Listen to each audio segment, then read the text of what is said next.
Chapter 35. And God said to Jacob, Go up now to Bethel and make your living place there, and put up an altar there to the God who came to you when you were in flight from your brother Esau.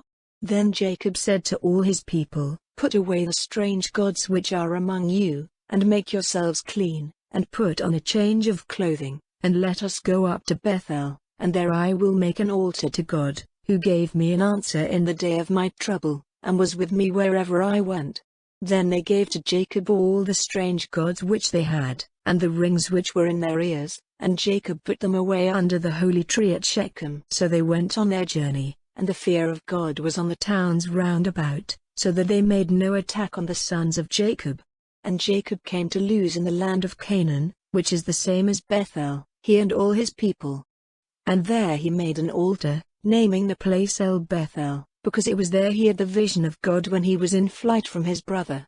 And Deborah, the servant who had taken care of Rebekah from her birth, came to her end, and was put to rest near Bethel, under the holy tree, and they gave it the name of Allanbacuth.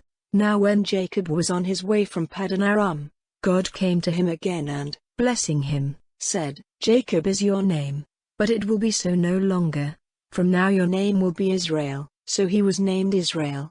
And God said to him, I am God, the ruler of all. Be fertile, and have increase. A nation, truly a group of nations, will come from you, and kings will be your offspring. And the land which I gave to Abraham and Isaac, I will give to you, and to your seed after you I will give the land. Then God went up from him in the place where he had been talking with him.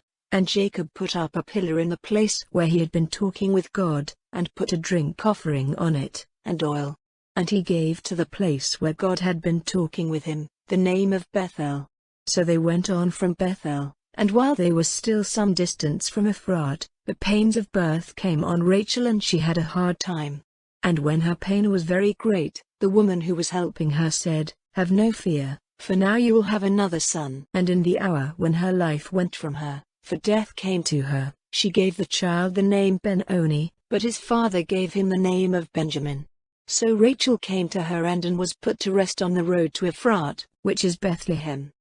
And Jacob put up a pillar on her resting place, which is named, the pillar of the resting place of Rachel, to this day. And Israel went journeying on and put up his tents on the other side of the tower of the flock. Now while they were living in that country, Reuben had connection with Bilhah, his father's servant woman, and Israel had news of it. Now Jacob had 12 sons, the sons of Leah, Reuben, Jacob's first son, and Simeon and Levi and Judah and Issachar and Zebulun, the sons of Rachel, Joseph and Benjamin, the sons of Bilhah, Rachel's servant, Dan and Naphtali, the sons of Zilpah, Leah's servant, Gad and Asher. These are the sons whom Jacob had in Paddan Aram.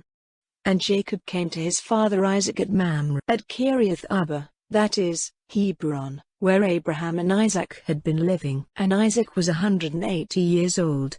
Then Isaac came to his end and was put to rest with his father's people, an old man after a long life. And Jacob and Esau, his sons, put him in his last resting place,